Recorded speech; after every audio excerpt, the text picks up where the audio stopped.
विन्चेस यिनीहरू चाहिँ types of tool भयो। अब बकेट भनेको के हो त भन्दाखेरि bucket is a specialised container attach to a machine. मेसिनको हेभी इक्विपमेन्ट डिफ्रेन्ट पर्पजको लागि डिफ्रेन्ट टाइप अफ बकेट हामीले चाहिँ युज गर्छौँ। अब यो एक्जाभेटरहरूमा चाहिँ प्रायः जसो बकेट नै युज गरेर देखिन्छ होइन। It is a bulk material holding component. धेरै एमाउन्टमा लार्ज एमाउन्टमा चाहिँ मेटेरियलहरू चाहिँ यसले एउटाबाट उठाउने अर्कोमा फाल्ने अथवा खनिदिने त्यो पर्पजको लागि चाहिँ हामीले चाहिँ बकेट युज गर्छौँ। The bucket has an inner volume as compared to the other type of machines attached like blades or shovel. Blade अथवा सोभेल जस्तो गरेर यसको चाहिँ युज हुन्छ। अब यो फिगरमा पनि तिम्रो अगाडि तीत छ, भित्रपट्टि चाहिँ पछाडि चाहिँ अब इनर एरिया हैन, जहाँ चाहिँ हामीले उठाएर कलेक्सन गरेर उठाएर अर्को ठाउँमा ट्रान्सपोर्ट पनि गर्न सक्छौँ। नेक्स्ट स्लाइडमा जाउँ। अब यो स्लाइडमा चाहिँ डिफ्रेन्ट टाइप्स अफ बकेट हैन, एउटै प्रकारको मात्रै हुँदैन। कोही न्यारो छ, कोही वाइड छ हैन, कोहीमा नम्बर अफ टिथ धेरै छ, कोहीमा नम्बर अफ के अरे टिथको प्याटर्न फरक छ हैन, कोहीमा जाली छ हैन। पिसी 400 बकेट भनेर हेर्दा त्यो जाली छ है। डिफ्रेन्ट टाइप्स अफ बकेट चाहिँ यो स्लाइडमा देखिन्छ। अब buckets com in many shapes and size. The shape of the bucket and the teeth or penetration edge, the दाँती, is greatly influenced by the material that is to be excavated or moved. अब कस्तो खाले मेटेरियलको लागि चाहिँ कस्तो खाले bucket use गर्ने भनेर यो डिफ्रेन्ट टाइप अफ बकेट्स चाहिँ एभाइलेबल छ। अब त्यो जालीवाला बकेट चाहिँ के को लागि होला? त्यो जालीवाला बकेटहरू चाहिँ कुनै खोलामा ढुङ्गा निकाल्नु पर्यो भने चाहिँ यस्तो खाले बकेट युज गरिन्छ हैन। खनेर त्यो पानी चाहिँ त्यही तैरियोस् अथवा स्यान्ड चाहिँ त्यही झरोस्, ठुल्ठुलो ढुङ्गाहरू चाहिँ निस्कियोस् भनेर चाहिँ यस्तो हैन डिफ्रेन्ट पर्पजको बकेटहरू चाहिँ युज गरिन्छ।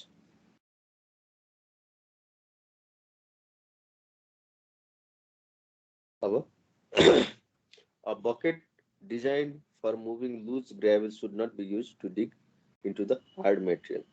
अब डिफ्रेन्ट टाइप्स अफ बकेटमा डिफ्रेन्ट पर्पजको लागि डिफ्रेन्ट बकेट डिजाइन गरे हुन्छ।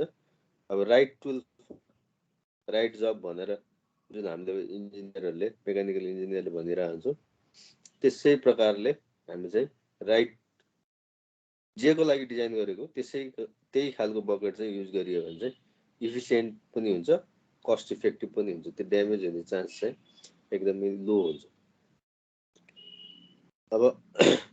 अब लुज सोइल अथवा लुज ग्रेभलको लागि युज भएको बकेट चाहिँ हामीले खन्नलाई अथवा हार्ड सोइल झिक्नलाई युज गर्यो भने चाहिँ त्यो चाहिँ तुरुन्तै ड्यामेज हुन्छ हैन, एकदमै लस हुन्छ।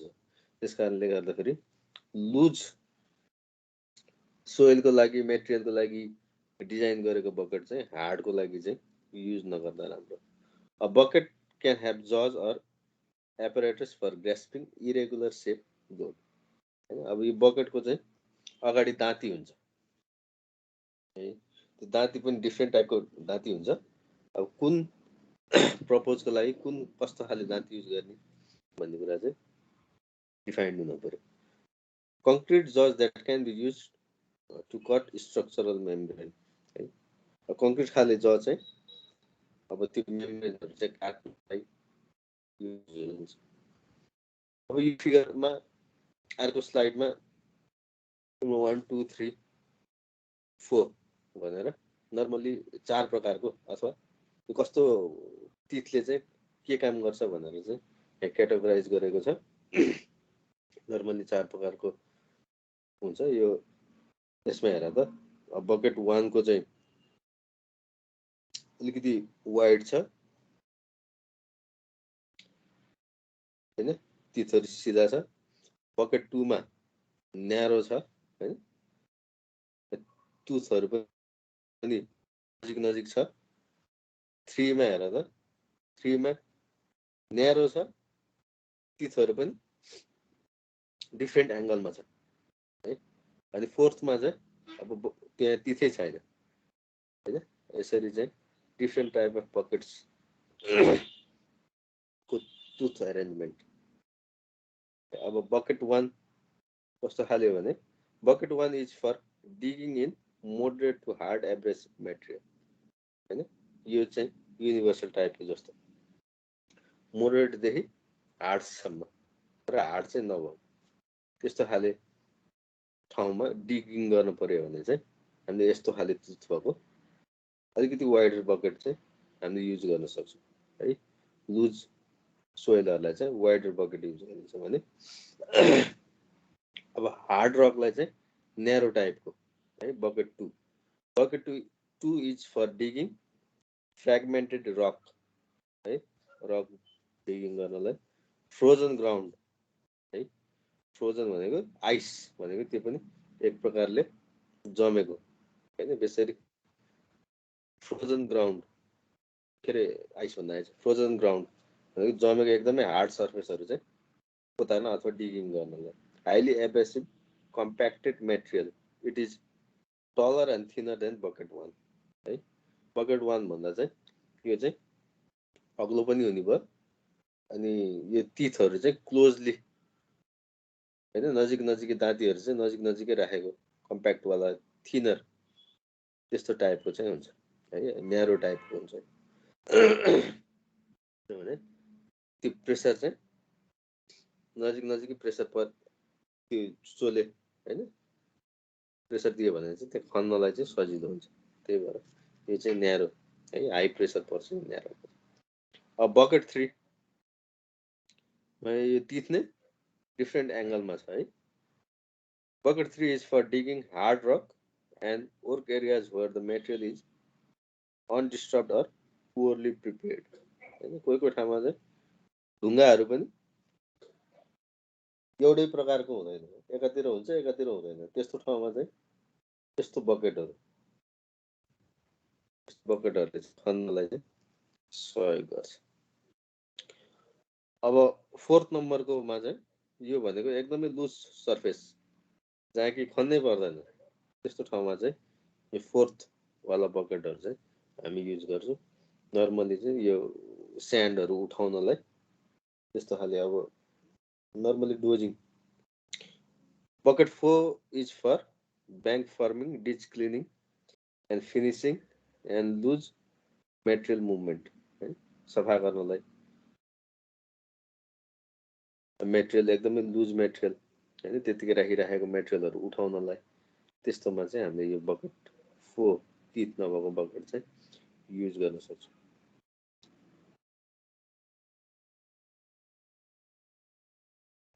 The jaw of the buckets are replaceable.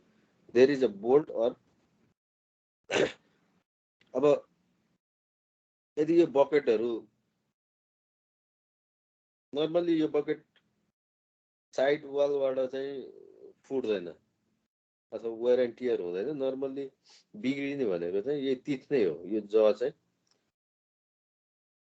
बिग्रिन्छ हैन। यो ज चाहिँ कसरी मेन्टेनेन्स गर्ने त भन्दाखेरि यो ज कि ख्वाप्प घुसार्ने खाले हुन्छ हैन, कि त त्यहाँ घुसारेर नट बोल्ट गर्ने हैन। ज मात्रै यो स्लाइडमा हेर्यो भने त्यो ज मात्रै पहिले देखेछ यो भाग सर्ट निकालेर मेन्टेनेन्स गर्न मिल्छ अथवा मेन्टेनेन्स गर्नुपर्ने हुन्छ है। अब कोहीमा चाहिँ अब त्यहाँ नट बोल्ट हुन्छ र त्यो नट बोल्ट खोलेर निकालेर मेन्टेनेन्स गरेर फेरि फिटिङ गर्ने भयो। कोहीमा चाहिँ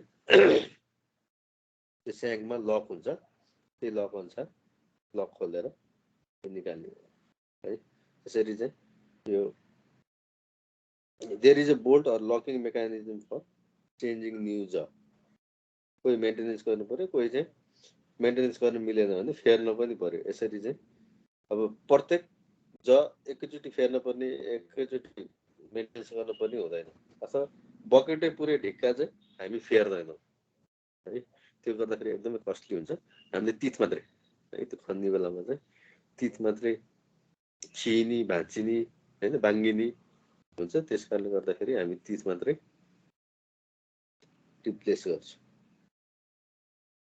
यी भयो बकेटको कुरा है। अब रिपर तिमीहरूले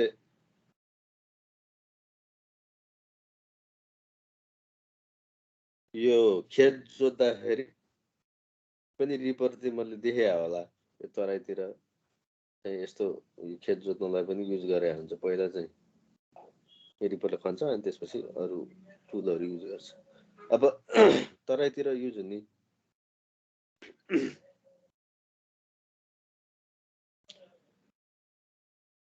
भनेको चाहिँ सिम्पल खाले होइन ट्र्याक्टरमा युज हुने खाले हो। यो चाहिँ एकदम हेभीको लागि चाहिँ युज हुँदैन। त्यो खेतमा चाहिँ नर्मली त्यो खेतको माटोहरू लुज नै हुन्छ, सफ्ट नै हुन्छ है। Ripper are stand alone machines, some are attach to traditional machine like backhoe. पछाडिपट्टि चाहिँ खनी यो ब्याकहोमा पनि त्यस्तोहरूमा युज हुन्छ भनेर भने। The ripper is the long claw like device on the back of the bulldozer or tractor. Claw like भनेको तिम्रो यो रिपर भनेको चाहिँ हाम्रो ट्रेडिसनल्ली जोत्ने त्यो हलो नै हो। यसो सेप हेऱ्यौ भने यो हलोकै सेपमा हुन्छ। यो अलिकति ठाडो हुन्छ, हाम्रो हलो चाहिँ अलिकति तेर्सो हुन्छ होइन। हलोको चाहिँ अगाडिपट्टि मेटलले कभर गरे हुन्छ, यो चाहिँ पुरै मेटलकै भयो।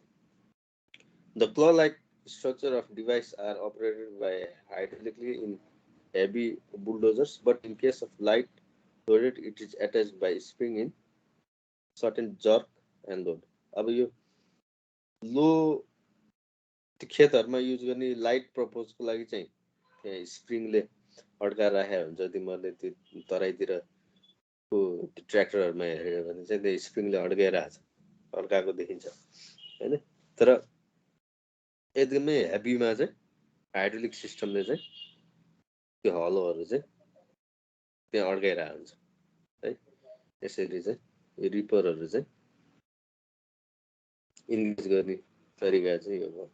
अब यो स्लाइडमा चाहिँ रिपरको होल पार्ट नै फेर्ने हो होइन कि रिपरको टिप्स होइन। हाम्रो हलोको पनि हलो बिग्रियो भने सबै हलै फालिदिनु त होइन नि त। अगाडिको त्यो कामीकोमा लगेर अगाडिको त्यो मेटल मात्रै झिकेर त्यसलाई मेन्टेनेन्स गरिन्छ। त्यस्तै गरेर यो रिपरको पनि टिप हेर त, यो स्लाइडमा टिप्स देखाएको छ। यो टिपहरू चाहिँ हामीले चेन्ज गर्ने हो है। The ripper shank is fitted with replaceable tungsten and alloy tip है। यो टङ्स्टनले बनेको एकदमै हार्ड हुन्छ है। अझै स्पिडमा गएर रकहरू चाहिँ फर्लक्क पल्टाइदिने होइन। ढुङ्गाहरू चाहिँ फर्लक्क पल्टाएर बाहिर निकालिदिने काम हो यसको होइन, जोतेर होइन। त्यही गर्छौँ होइन खेतमा पनि ढुङ्गाहरू चाहिँ जोतेर त्यो माटो निकालिदियो, त्यसपछि सम्याउने अथवा त्यसलाई धुलो बनाउने अरू नै मेटेरियल हुन्छ है। यसले चाहिँ खनेर ढिका ढिका मात्रै निकालिदिने। With agriculture ripping a farmer breaks off rock or very hard earth which is otherwise unploughable in order to farm it. अब खेतमा पनि नर्मल केसमा चाहिँ त्यो ढुङ्गासुङ्गा त्यो जमेर बसेको माटो निकाल्नलाई गाह्रो हुन्छ बाउसोले अथवा उसले, त्यो हलोले गाईले जोतिदियो गोरुले जोतिदियो भने चाहिँ सजिलै त्यो माटो चाहिँ फर्किन्छ। त्यस्तै गरेर एकदमै हार्ड सर्फेस होइन, डाँडाहरूमा अथवा कुनै ग्राउन्डहरू चाहिँ एकदम हार्ड सर्फेस वर्षौँदेखि नखनेको ठाउँमा चाहिँ यो रिपरहरू लगाएर गाडेर तानिदियो भने चाहिँ त्यो रक र अर्थ एकदमै कम्प्याक्ट भएर बसेको अर्थ चाहिँ लुज हुन्छ। अब आयो blade.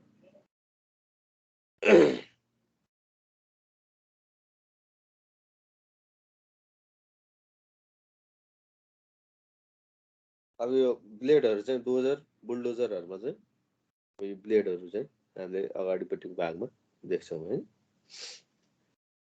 A blade is a heavy metal plate on the front of the tractor used to push objects, soap, sand, soil, debris, and sometimes snow. A, a typical blade configuration is like a C from top to bottom.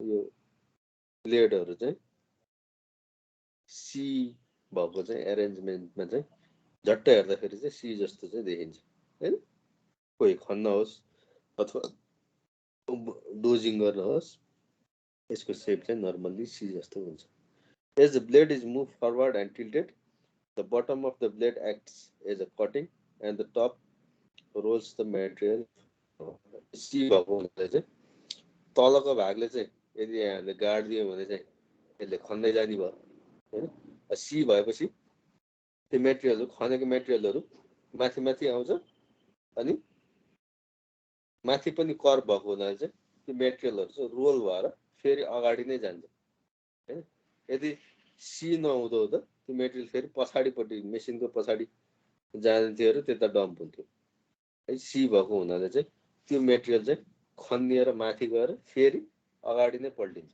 है त्यसकारणले गर्दाखेरि यो machine भन्दा पछाडि चाहिँ जाँदैन हैन सबै मेटेरियलहरु चाहिँ अगाडि नै बस्छ हैन खन्दै माथि अलिकति माथि गएर फेरि अगाडि नै फालिने भएको हुनाले यो यसको शेप चाहिँ सी टाइपको नर्मली हेर्दा झट्टै हेर्दा सी टाइपको चाहिँ यो ब्लेडहरु देखिन्छ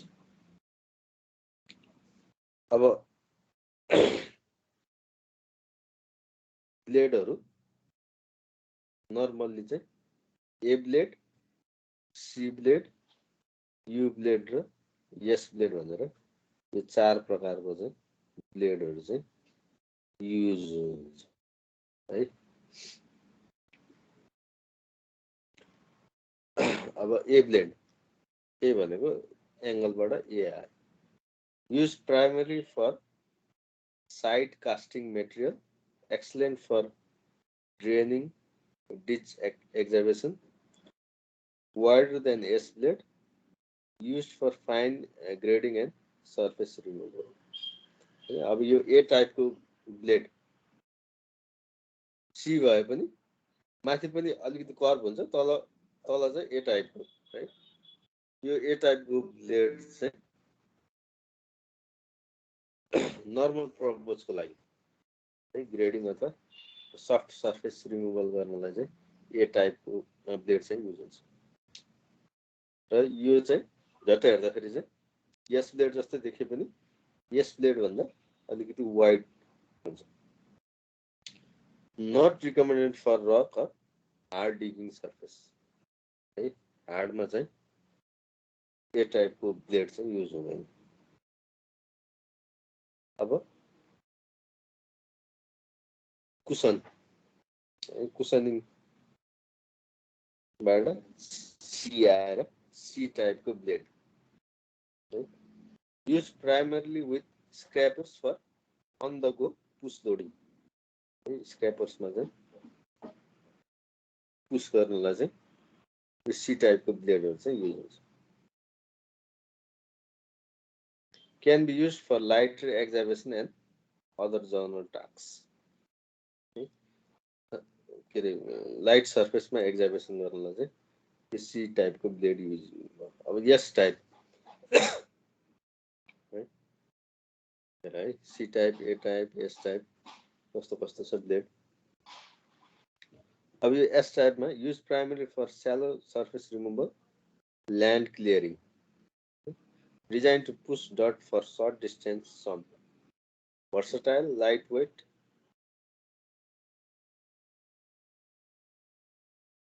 and maneuverable handles a wide range of material अब धेरै मेटेरियलहरु चाहिँ ढकलेर लैदिनु पर्यो भने चाहिँ स्ट्रेट टाइपको यस ब्लेड चाहिँ युज हुन्छ अब यू ब्लेड यू ब्लेड चाहिँ use for moving big loads over long distance धेरै मेटेरियलहरु चाहिँ लामो डिस्टेन्ससम्म धकलेर लान पर्यो भने चाहिँ यू टाइपको हैन जो धकल्दाखेरि चाहिँ मेटेरियलहरु चाहिँ एकातिर रोल हुने हैन रोल भएर पोखिने हुन्छ त्यस कारणले गर्दाखेरि चाहिँ यु टाइपको भयो भने चाहिँ रोल हुँदा पनि त्यो पोखिँदैन र लामो डिस्टेन्ससम्म त्यति नै मेटेरियल इफिसियन्टली धकलेर लान सकियो। त्यस्तो केसमा चाहिँ हामीले यु टाइपको ब्लेड चाहिँ युज गर्ने भयो। Used for moving big loads over long distance, cup-shaped side and top extension reduces the spillage of loose material. Best suited for lighter materials.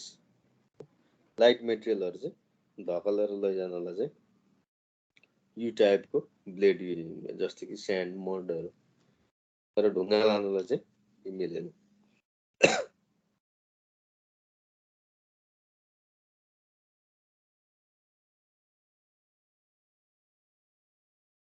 सुनिरहेको छौ?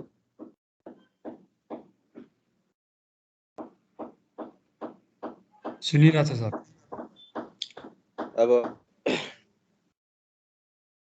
अब जनरल मेन्टेनेन्स भनेको चाहिँ अब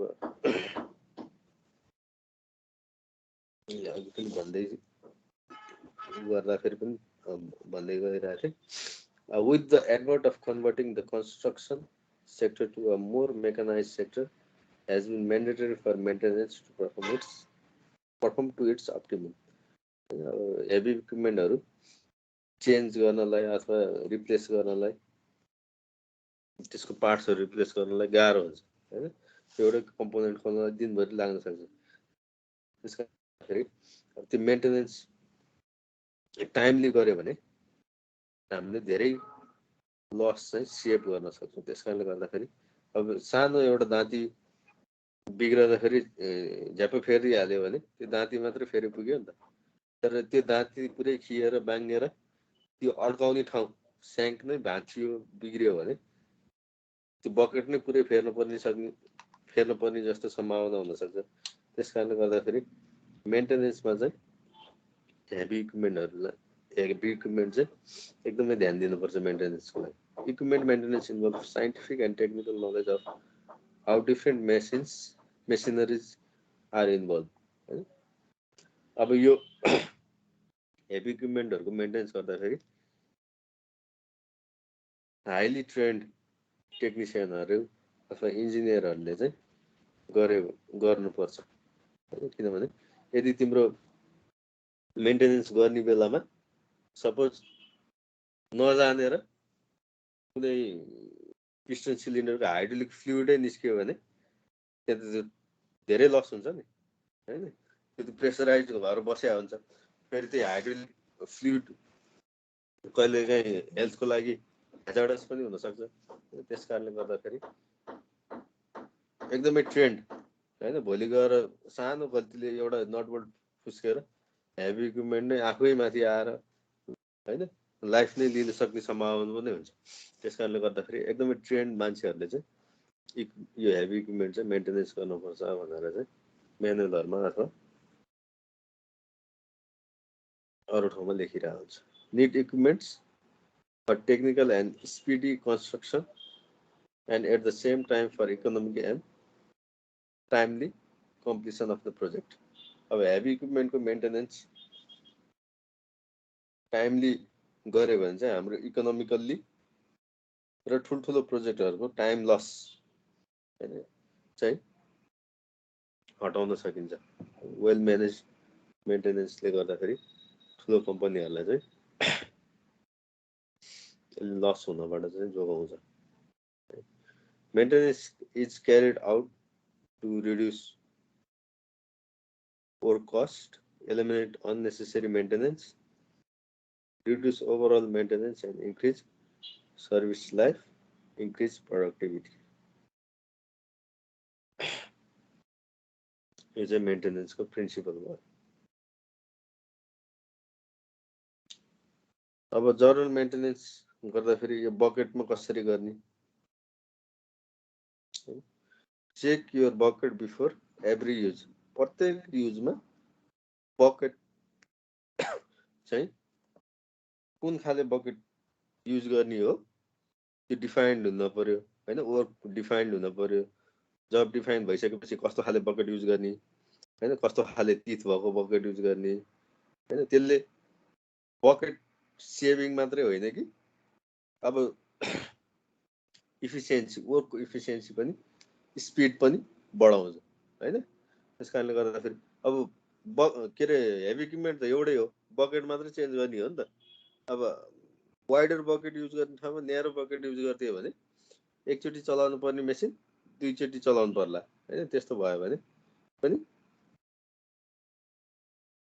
वर्क कस्ट हाई हुने भयो, त्यही माथि चाहिँ बकेट पनि बिग्रिने सम्भावना हुने भयो। त्यस कारणले गर्दाखेरि कुन बकेट चाहिँ कुन जबको लागि युज गर्ने हो भन्ने कुरो चाहिँ पहिले डिफाइन हुनु पर्यो। त्यसमाथि त्यो बकेट बिग्रेको छ कि छैन हैन, बकेटको तिथहरू बिग्रेको छ कि छैन हेऱ्यो भने फर्दर ड्यामेज हुन चाहिँ कन्ट्रोल हुन्छ। Don't use it incorrectly, make sure you are using the right bucket for the job. Don't forget to change your bucket teeth regularly है। त्यो तिथहरू चाहिँ यदि बिग्रेको, चर्केको, भाँचेको छ भने चाहिँ फेरिहाल्नुपर्छ होइन। यो त हेभी इक्विपमेन्ट हो, यसले धानिहाल्छ नि भनेर एउटा तिथ त गएको हो नि भनेर त्यो तिथहरू चाहिँ फेरिएन भने चाहिँ त्यसैले गर्दाखेरि त्यो बकेट, होल बकेट नै चेन्ज गर्न पनि सम्भावना होइन। अनि कहिलेकाहीँ के हुन्छ भने लोडै त्यहीँ पर्छ होइन, जहाँनिर कमजोर हुन्छ नि त्यहीँबाट हो नि हाम्रो मेकानिकल प्रिन्सिपल इम्पर्फेक्सनहरू चाहिँ फ्लो हुने होइन, क्र्याक डेभलपमेन्ट भएर क्र्याक प्रोपोगेसन हुने चाहिँ त्यस्तै ठाउँबाट हो होइन, जहाँनिर पहिला बिग्रिया हुन्छ अनि त्यहीँबाट प्रोपेगेट हुँदा हुँदा हुँदा हुँदा अनि क्याटास्ट्रोफिक भएर जाने हो है। त्यस कारणले गर्दाखेरि एउटा मात्र बिग्रेछ, यो त हेभी इक्विपमेन्ट हो, चल्छ अलिअलि चल्छ भनेर पठाउनु चाहिँ हुँदैन। फर्क the cumulative effect of edge abrasion, corrosion, overloading, and misuse can severely weaken fork. This equipment must be inspected by a competent person before each use and then regularly. To perform a proper inspection, the fork must be thoroughly cleaned. Inspect the fork before the forks are attached to the machine. Inspect the fork for deformation. Check the upright of the fork is at 90 degrees to the blade of the fork. Check the fork, the cracks in the metal. If the crack is visible, take the fork out of the service immediately. Closely inspect the area around the hip of the fork. यो फर्कहरूमा चाहिँ रिपेयरहरूमा चाहिँ के हुन्छ भने माटो आएर टाँसेको हुन्छ होइन, त्यो माटोहरू चाहिँ सफा नगरिकन होइन, त्यो माटोहरू नझिक्दिकन फेरि त्यसैले चलायो भने चाहिँ एक त त्यसको इफिसियन्सी पनि घट्छ, अर्को त्यसको एङ्गल अफ एट्याक चाहिँ डिफ्रेन्ट हुने भएको हुनाले चाहिँ ओभरलोड होइन, त्यो फर्कै बाङ्गिने, भाँचिने, क्र्याक हुने सम्भावना चाहिँ अझै बढेर जान्छ होइन। त्यसको एउटा सर्टेन एङ्गल हुन्छ, त्यो एङ्गलले गर्दाखेरि खन्दै लाने, उठाउँदै लाने हो नि त होइन। त्यही माटो आएर बस्नु अथवा जमेर बस्नु भनेको चाहिँ कुनै फरेन मेटेरियल चाहिँ वेल्ड भएर होइन डिपोजिट भएर बसेको भन्ने जस्तो हुन्छ र त्यसले चाहिँ इफिसियन्सीमा चाहिँ घटाउँछ। त्यस कारणले त्यस्तो कुराहरू चाहिँ रिमुभ गर्नुपर्छ। अब रिपरको प्रब्लमहरू, एक्सेसिभ टिप ब्रेकेज किन हुन्छ त, त्यो हुनुको कारण के हो त भन्दा tip may be too long for condition, जुन जबको लागि हो त्यो चाहिँ धेरै लामो भयो भने चाहिँ अब एक्सन के लिनु पर्यो, सर्टर खाले टिप चाहिँ हालेर पठाउनु पर्यो। स्याङ्क प्रोटेक्टर मिसिङ होइन, त्यो प्रोटेक्टरहरू चाहिँ नराखिकन पठाइयो भने स्याङ्क अर एडाप्टर नोज के अरे नोज ब्रोकन, बेन्ट अर ओन होइन, त्यो एडाप्टरको चुचो अथवा नोजहरू चाहिँ भाँचेको छ, बाङ्गेको छ होइन, खिएको छ भने चाहिँ यसरी चाहिँ भाँचिन चाहिँ सक्छ होइन। Too many shanks being used होइन, operator backing up or turning with tip in ground हैन अब त्यो ब्याक गर्ने बेलामा अथवा टर्निङ गर्ने बेलामा रिपरहरू चाहिँ जहिले पनि सिधा चलाउने हो हैन यदि त्यो छड्के चलाइदियो अथवा घुम्ने गरेर घुम्ने ठाउँमा त्यो रिपर हालेर चलाइदियो भने चाहिँ त्यो रिपरको चाहिँ एङ्गल अफ एट्याक मिल्दैन र त्यो भाँचिने अथवा बाङ्गिने सम्भावना चाहिँ एकदमै हाई हुन्छ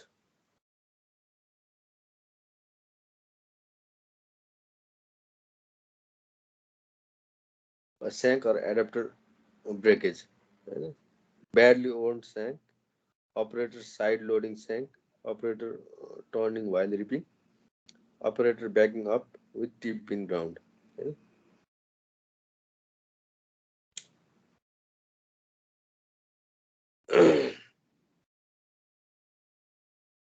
अब ल्याक अफ पेनिट्रेसन किन चाहिँ त्यो धेरै गर्दैन जति गर्न पर्ने हो त्यति नै एमाउन्टमा गर्दैन रङ टिप इन युज त्यो चुचो चाहिँ रङ टाइपको युज गर्यो भने मेटेरियल टु डेन्स खन्न पर्ने मेटेरियल चाहिँ एकदमै डेन्स भयो भने इम्प्रोपर अपरेटर टेक्निक त्यो अपरेटरले चाहिँ कसरी गाड्ने भन्ने कुरा चाहिँ जानेन भने penetration tip install the wrong way अब त्यो टिप नै रङ तरिकाले कुनै नट बोल्ट नै टाइट नगरिकन फिट गरेको छ अथवा अगाडि हाल्नु पर्ने पछाडि हालिदिएछ त्यस्तो भयो भने पनि त्यो चाहिँ गर्दैन ठिक छ ल यो तिमीहरूको मुख्य 4 टाइपको टुल्सहरू चाहिँ मैले पढाइदिएँ अरूहरू चाहिँ तिमीहरूको असाइनमेन्ट है मैले यो गरेर चाहिँ मलाई मेलमा पठाइदिए ठिक छ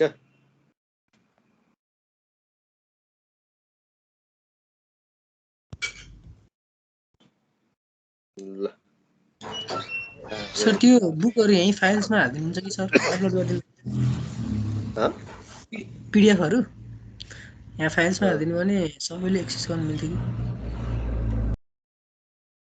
त्यो बुकहरु मैले अस्ति दिएको हैन र सर त्यो पेन ड्राइभमा खुल्दै खुलेन कि सर त्यही भएर कुनै खुलेन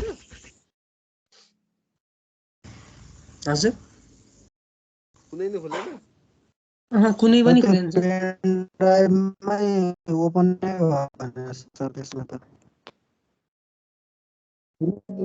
त्यो नोटहरु मैले हाल्दैछु के त्यो नोट हेर्दै गर त्यो बुकहरु चाहिँ म फुर्सदमा हाल्छु हुन्छ सर त्यो यहाँ फाइल्समा टाइम लाग्छ अपलोड हुन्छ अनि त्यो लास्ट आवरमा आएर अनि के रे क्यान्सल के रे त्यो क्यान नट नत्र बी मेल अपलोड गरिदिनु सर ह एकजना कसैले मेल गरिदिनु भयो नि हुन्छ सर बुकहरु चाहिँ छिटो जान्छन् ल हुन्छ हुन्छ ल हस् ल अरु केही छ तिम्रो केही छ भने भन है छैन सर बोल्न नि गाह्रो भइरहेछ ल आजलाई लामो समय भयो हजुर बिराम भएको मेरो लामो भयो त यो अहिलेको पटक त्यो स्टिम लिनु नहुने रहेछ मैले स्टिम लिदिएँ के थाहै भएन अस्ति बल्ल साथीलाई यसो भयो भनेको त तैँले स्टिम लिएर हो भनेको योपालि चाहिँ के रे